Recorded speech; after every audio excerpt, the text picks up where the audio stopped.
What's up, everybody? My name's Chance, and today we're going to be playing a Vampire Army deck, or Vampire Tribal, or Orzhov Vamps.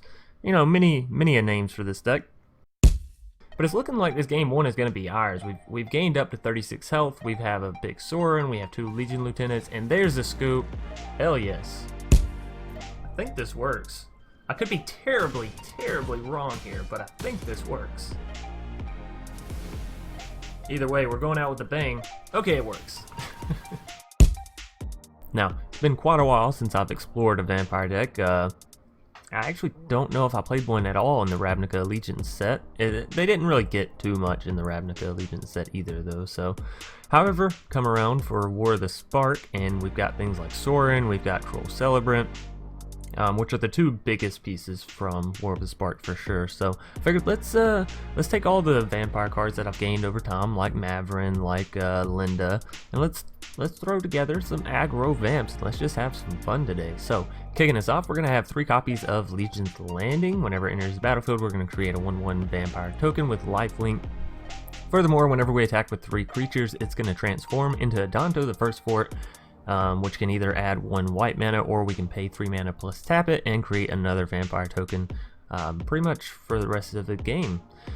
So moving us down, we have 4 copies of Skymarcher Aspirant. This is just a really good 1-drop vampire, right? 2/1 and it can fly. Once you become Ascended, of course, and Ascension is having 10 or more permanents on the battlefield, which is very easy to do with vampires, right? Moving us down, we have 2 copies of Dusk, Legion Zealot. Whenever it enters the battlefield, you draw 1 card and you lose 1 life. Fair trade-off, 2 mana for a 1/1, not fantastic, but since we have a lot of things like Legion Lieutenant and Radiant Destiny to help buff up our vampires, we'll be able to make Dusk Legion Zealot a bit more worthwhile. So moving us down, we have 4 copies of Cruel Celebrant, which is a wonderful vampire. It's going to give you a payoff every time one of your vamps die, and obviously your opponent's going to be trying to kill off your vamps, otherwise you're just going to overrun them and out-life them, really. So, yeah, Cruel Celebrant, fantastic. Whenever this card dies, or any of your other creatures, even if they're tokens or planeswalkers, deal 1 damage to opponent and gain 1 life. Then we have 4 copies of Legion Lieutenant. All other vampires get +1/+1, so this is like our Anthem effect for the deck. Moving us down, we have 2 copies of Forerunner of the Legion. When Forerunner enters the battlefield, you may search your library for a vampire card, reveal it, shuffle it to the top of your, or put it on top of your library and shuffle it. You shuffle it, then put it on top of your library. Y'all know what I mean. Furthermore, whenever another vampire enters the battlefield under our control, target creature gets +1/+1 until end of turn. So it kind of has it's not an Anthem effect, but it's like a mini built-in buff effect for every time we play a vamp, which is going to be often, right? It's going to be very often. Hopefully at least 1, 2, or 3 every single turn. Also, Forerunner works great with Sorin, as Forerunner's value, sure, it's there whenever he's on the field, but after you've played your vamps and you've swung in, he kind of loses his value, right? So Sorin allows us to play Forerunner from the graveyard and then trigger the first part of his effect over again, allowing us to search for, you know, whatever vamp we may want. Moving us down, we have 3 copies of Legion Conquistador. Now, I found 4 copies. It's just a bit much. I found that every single game, whether I was winning or not, I'd end up having still 1 left in hand after getting these guys. However, it is still a fantastic card. You play it onto the battlefield as a 2/2 vamp. Nothing special. However, whenever it enters the battlefield, we can search for any number of cards named the same thing and put them into our hand. So basically, whenever we draw 1, we've just drawn 3 of them, which is pretty nice. So moving us down, we have 1 copy of Mavren Fein, Dusk Apostle. So whenever 1 or more non-token vampires you control attack, create a 1/1 white vampire creature token. So as y'all can see, we're going to be building up a whole lot of vamp creature tokens, which is great for Cruel Celebrant as well as Legion Lieutenant and Radiant Destiny, as they'll just be big units that whenever they do die, we still get value out of. So, speaking of Radiant Destiny, moving us down, we have 2 copies of it. Radiant Destiny enters. Whenever it enters battlefield, we choose a creature type. We're obviously going to be selecting vampires here. And then creatures of the type get +1/+1, and they have Vigilance so long as we have the City's Blessing, which is the same thing as being Ascended. So, moving us down, we have 3 copies of Mortify, which really helps get rid of creatures or enchantments. Pretty simple, right? 2 copies of Conclave Tribunal for the things that we can't remove. with Mortify, like planeswalkers, like artifacts, or you know, maybe just some more creatures. Nothing wrong with that. Then we do have one copy of Twilight Prophet, which is a fantastic vampire card, and if you have more than one copy, by all means, play it. Play 4 copies. You know, it's not a legendary, and this card is definitely worthwhile. So it comes down as a 2/4 flying, and whenever you become ascended, at the beginning of your upkeep, reveal the top card of your library, put it into your hand. Each opponent loses X life, and you gain X life, where X is that card's converted mana cost. So, say you reveal a Mortify, you're going to gain 3 life and deal 3 damage just for her being on the battlefield, plus you're going to have drawn 1 card, so plus the draw card from your natural upkeep, right? So, that's fantastic. Twilight Prophet, stellar vampire. Movement is down, we have 2 copies of Call to the Feast just to help create us even more vampire tokens, right? Then we have 1 copy of Elenda, the Dusk Rose, 4 mana for a 1/1. Seems really steep, and it is, especially if she just gets shocked off the battlefield. You're going to feel very sad about it. However, her ability makes her very worthwhile if you can get her to stick. So whenever another creature dies, put a +1/+1 counter on Elenda, the Dusk Rose. So all those little tokens that we managed to kill off, either by swinging in and them defending, or however, even if it's just chum blocking, this creature is going to get bigger and bigger, and whenever she dies, we create X 1/1 white vamps, where X is her power. So if we can get her up to 10, fantastic. If we can get her up to 20, awesome. And then furthermore, it helps that we have Radiant Destiny and Legion Lieutenant, so it's basically going to go ahead and give her +2 extra on top of just being a 1/1, so should be fantastic.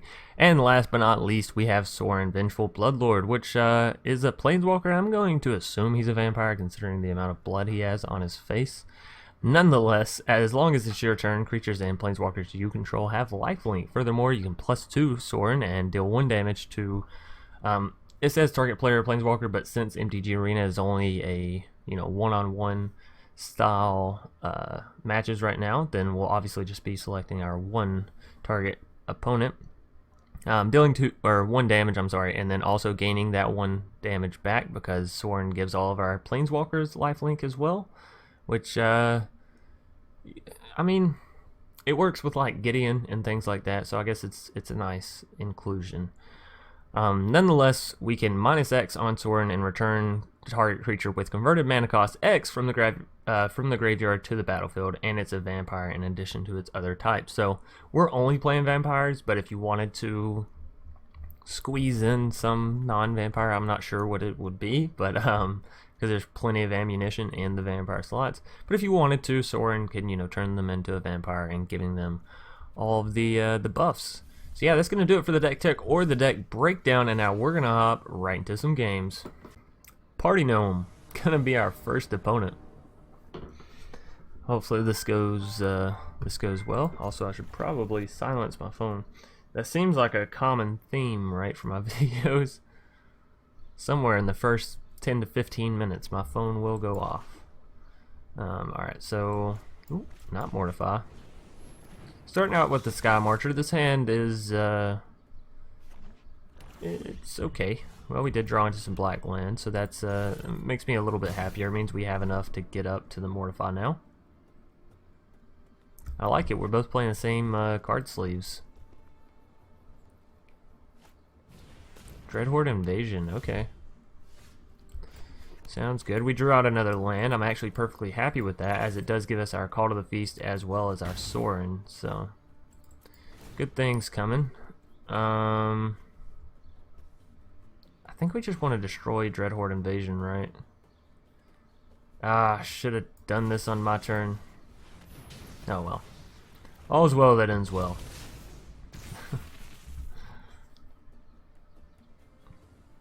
I'm so used to like saving instant cards for my opponent's turns. I guess I just went with it. But yeah, definitely should have mortified the Dreadhorde Invasion on our turn there, so they wouldn't have even gotten the 1 unit. We are going to go ahead and play Call to the Feast before Sorin, as I want to get my Skymarcher ascended ASAP. And we're up to what, 8 permanents on the board. So next turn we play the land, we play Sorin. That's 9-10. So yeah, sounds a-okay to me. If they swing in, we're not going to block. Davriel. The mask is scary, but let me pick your brain for a minute. Here's the thing, if I don't play the land, we can't get ascended next turn. However, if I do ascend, I can kill that Davriel. So I think I might actually just get rid of the Mortify here. That's it's unfortunate, but you know, sometimes you gotta make hard choices. This being one of them. I have come for vengeance. Okay. We don't have any creatures in the graveyard. Yeah, okay, so we're just gonna use Sorin to hit him in the face, and we'll use our Skymarcher to kill off the Davriel, and I think we just leave up the 1/1s. Okay, I'm done. And now we just need to get down the Cruel Celebrant, so whenever we do start trading with our vampire tokens, we get a little bit of value out of it. Ooh, Massacre Girl is gonna hurt. Definitely wish I had my Cruel Celebrant down that turn. Okay, well that's okay. We got a Legion Lieutenant and a Cruel Celebrant coming out this turn, as well as we can return the Skymarcher. Which, yeah, I think I'm going to, right? It only costs 1 for my Sorin. Embrace the bloodlust. Now we have good double blockers on the Massacre Girl as well. Because she can't kill our Skymarcher plus our Cruel Celebrant. She has to choose one. So, I've actually yet to see Massacre Girl played. I'm kind of glad that they're playing her. I would like to see the value. Tindershoot Dryad. That's going to be annoying for sure. Wishing I'd kept that Mortify 100%. But, you know, you live and you learn. Another Legion Lieutenant definitely helps. And I guess with Sorin, we're just going to be hitting our opponent in the face, as we don't have much other options, really. And then, yeah, swing him with the 4 from our Skymarcher. We're gaining a lot of life. Now we just have to survive against these saplings, right? Which we're up to 28 health and we're gaining life like crazy, so... And hell, I mean, we can even trade off a bit and minus the Sorin and bring back our units so we don't actually lose that much in value. So, we'll have to see here. Ill-Gotten Inheritance is going to make this slower for us, for sure. Let's see what they decide to do. They are going to swing in with Massacre Girl. And a Sapperling. Okay, so here's what we're going to do. We block the Sapperling, and we double block this.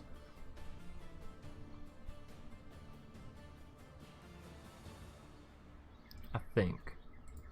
I could be making a grave mistake here. We shall see. Reassembling Skeletons coming back. Oh, I just smacked my desk. Okay, so yeah, Cruel Celebrant dies and our Legion Lieutenant. We deal 2 more damage to him. On our turn, ooh, Conclave is fantastic. On our turn, we're going to use Sorin. We're going to -2. And we're going to get back the Legion Lieutenant, making our Skymarcher a little bit bigger and better. We are going to Conclave the Tindershoot. And now, I think we just swing all in. The Legion Lieutenant's really just going to give us health, obviously. Killing a Sapperling, whatever. But giving us health to make sure that we don't get overran, just in case our opponent does come back, is nice. But it's looking like this game 1 is going to be ours. We've gained up to 36 health. We have a big Sorin. We have 2 Legion Lieutenants. And there's the scoop. Hell yes. Taking down Party Gnome. Game 1. So yeah.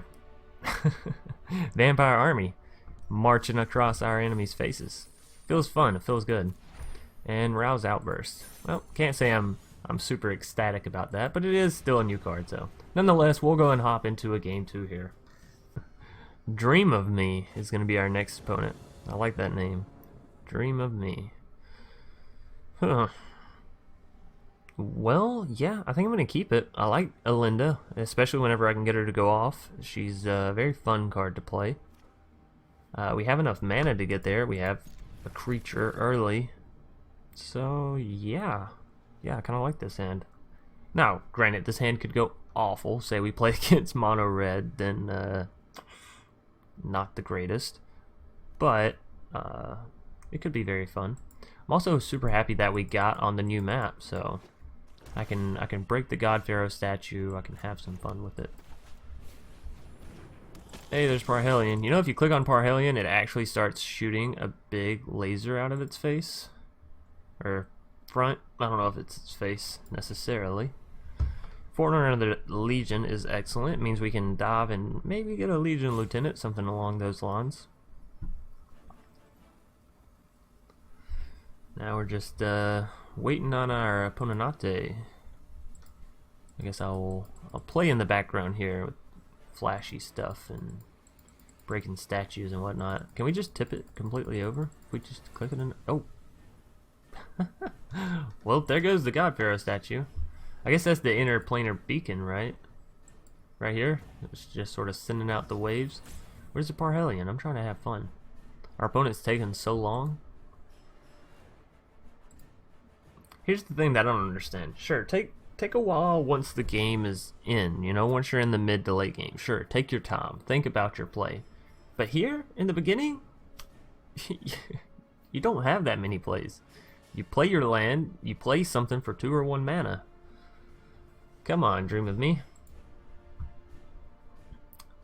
Hurry this along. You know what I never noticed? The Bolas's horn symbols all the way down the side of the arena here and here. That's kind of cool.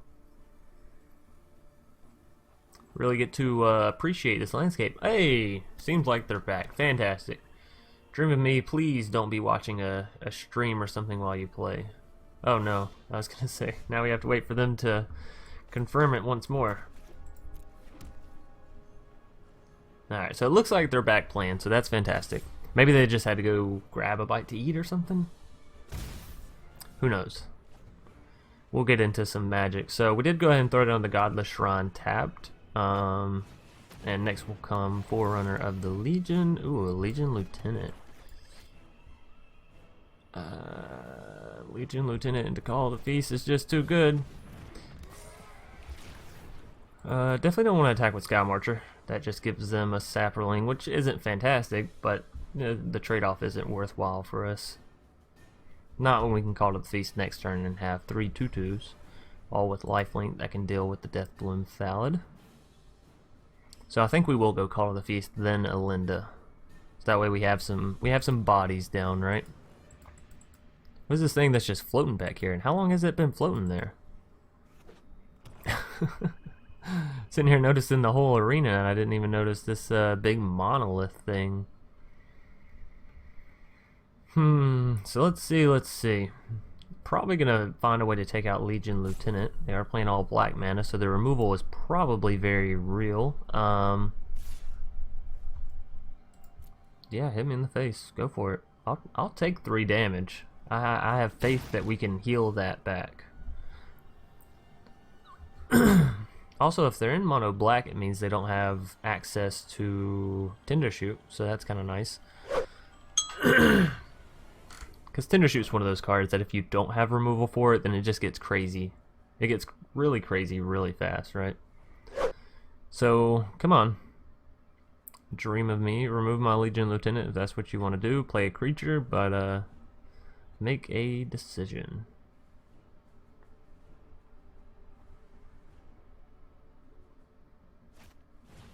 Spark Harvest.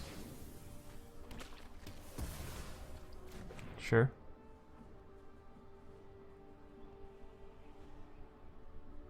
Seemed a bit costly, but sure.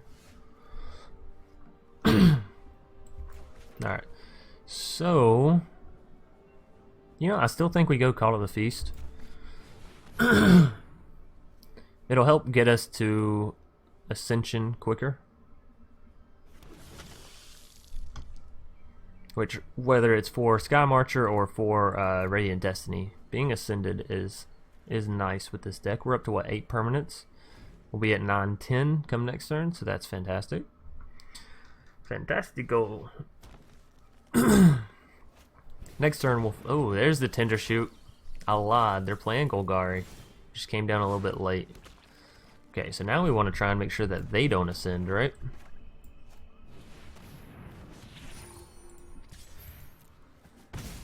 And we'll peck them in for a little bit more damage. What are they at? 5, 9? Ooh, they're gonna get ascended this turn. That could be bad for us. That could be very, very bad. Alright, so what do we need? We need a way to deal with Tindershoot, honestly. That's gonna be our solution. Or we could get Elenda big enough, but honestly, if they're playing things like Spark Harvest, I'm guessing they're also playing Murder and some other cheap removal. I would say Cast Down, but Cast Down won't actually hit our Elenda, so that's kind of nice. Now they're thinking, they're scheming. Statue. Okay, just gonna remove my Elenda immediately, which is why I said, you know, if you get to player and you get to buffer and all that, it's fantastic. If not, you know, that's just how the game goes. They're saying good game. I don't know if that means they're saying good game because they believe that they've already won, which is a bit cocky, right? It's a bit of a early statement. Let's go and throw it on Cruel Celebrant, as well as Forerunner of the Legion. After this game, I'll be sure to turn down my phone. And let's see, we could get out another Cruel Celebrant, honestly, and just make them end up killing themselves. Which doesn't sound like a terrible play. Or actually, Twilight Prophet sounds fantastic. We will again swing with Skymarcher Assailant, or Aspirant, I'm sorry. I wonder why they said GG.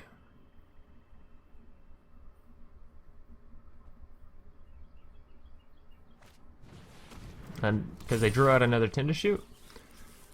I suppose that's fair reason. Oh, I don't think they're gonna... Yeah, okay. Okay, so now what do we want to do? What do we want to do? Definitely want to keep up some units still. So I'm thinking that should be fine. We can take the 10 damage. Still be A-okay. Deal a little bit more damage to them. Sure, they get more saprolings, but if they don't have any way to heal, I think we can just out-sustain them. They're saying good game again. I'm not understanding that, but okay.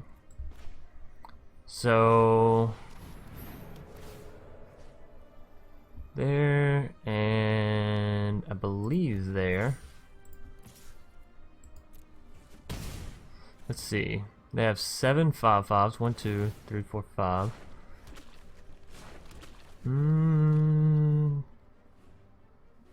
Two get through, that's 10 damage. That still doesn't kill me though.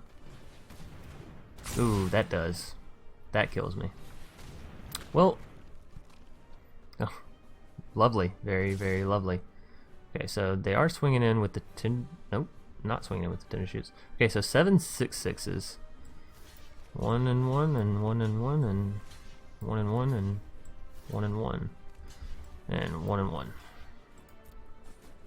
So probably should have went wider there, right? Should have played the more amount of units. So we'll heal back up out of that. And Cruel Celebrant will do some work. You know what? We're gonna be one short of a victory here, actually. Yep. Just one. Just one. That is unfortunate.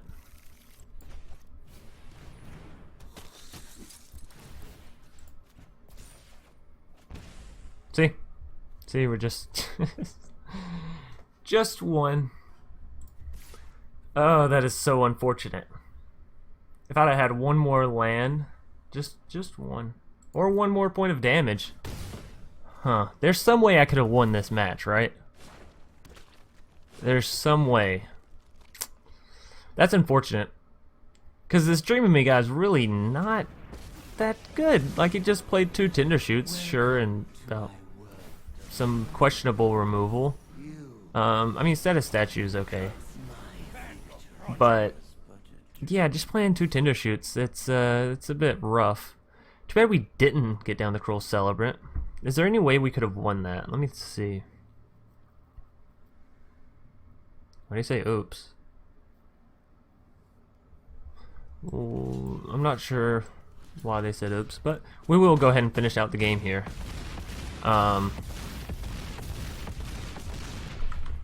Okay, so a whole lot of damage. Yeah, feels bad, but you know, that's how it goes sometimes. We'll leave this game in there because it was such a close one, and yeah, one damage. I want to see if y'all can help me piece together how I could have won that, because Anytime I lose and it's by 1, I always sit there and think, no way. There is something I did wrong that I could have corrected and pulled it out there. Nonetheless, we'll go and hop into a game 3 here. Alrighty, here we are in a game 3 up against Mika. Hopefully we'll actually get to play this game. I've been in 2 games prior to this one, just trying to get a game started, and at the beginning of each game, my opponent would just concede around turn 1 or turn 2, so a little bit annoying, not gonna lie, but you know, that it is how it is. People wonder sometimes why I cut out games, and it's those games, you know, it's the games where I get in there and the person surrenders immediately. That's no fun really for anyone, so I do want to go ahead and get down to Cruel Celebrant. Skymarcher is nice, like getting down another copy of Skymarcher would be nice, but I want to get the Cruel Celebrant down because every time I don't and a creature dies, I'm like, oh, I could have gotten some value there. Could have taken my opponent to value Pound Town. Oh well. Let's go ahead and Forerunner here, and we're gonna be up to 4 mana next turn. So take action, and I think Legion is so good, but it doesn't really play well into what we have at the same time. So I want to get Elenda just because I want to play her, or even Mavren, right? Because I want to play them. But I think Twilight Prophet is our best bet here, so I'm going to go ahead and get the Twilight Prophet on top. And I think no attacks here. Again, I think we're just trying to build out the board. I think that's a little bit better. Next turn we'll go up to 4. We can play the Plains and the Skymarcher and the Radiant, which I think is, again, the route we want to go. Or we could just go straight for the Twilight, huh? We're at what, 7, 8, 9, so that doesn't ascend us quite yet. However, it will next turn if we have the Twilight Prophet down. Okay, so we are going to go ahead and throw down the Twilight Prophet, and well, if we put the bonus on Forerunner, then he can actually swing in. They have to double block, which means they can't really block, right? They can choose to chum block with their Bishop Soldier, yeah, but I didn't think that would happen, so. Alrighty, doing pretty good here. Johnny's Welcome, that is unfortunate, and a Bishop Soldier, so their Johnny's Pride Mate's going to get a lot bigger this turn for sure. Oh, never mind, they chose, I figured they would for sure attack in with their Bishop Soldier, however they did not. Alright, so yeah, Radiant Destiny, and we'll name Vamps, and Skymarcher Aspirant. And sure. And we'll swing in with our flyers, right? Our Vigilance buffed out flyers. So fantastic. We actually have lethal just on the board come next turn. So this is going to be a rather quick game 3 if Mika can't pull it together here. Twilight Prophet and Skymarcher Aspirants are just kicking ass. Oh, okay. Well, you will be missed, Twilight Prophet. I was going to say Skymarcher Aspirant, but whoops. You will be missed, Twilight Prophet. They can't figure a way to get rid of my flyers is the downfall here. Oh, we bricked on a land. That's really not where you want to be at, right? So we'll swing in. They're down to 5. They could very easily play a card and attack in with their Bishop Soldiers here and be a-okay. Oh, that one's rough. So that's what, 4 extra life there? 5 extra life? Sorry. The Johnny's is getting pretty big. Pretty big indeed. So let's see. They go up to 14 here, right? 3, we have 6, 8. Well, we can kill these 2, so we might as well, right?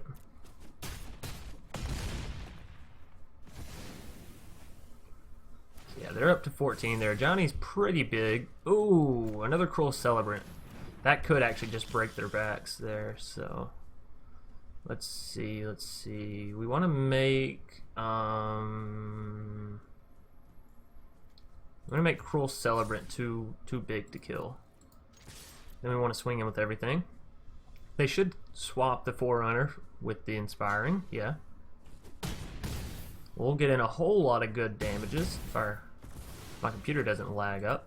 2 more from the Cruels. Now they're down to 3, which means they really can't afford to attack in at all, right? Because then I can just block with 3 creatures. Call the Feast, gain 3 life. They're up to 6. Wait a minute. That's going to be 2, 4. I just defend with everything, right? 6 plus 4 is 10. I think this works. I could be terribly, terribly wrong here, but I think this works. Either way, we're going out with a bang. Okay, it works. Had to make sure. That's going to be a GG, putting them at 0 and putting us perfectly back at 20. What a way to win. Awesome. Awesome, awesome. So yeah, I've had a whole lot of fun today. Hopefully y'all have as well. If you did, be sure to leave a like down below and a comment in the comment section if you have any suggestions for this deck, future decks, or past decks. If you're new here, consider subscribing. That's going to be it for today.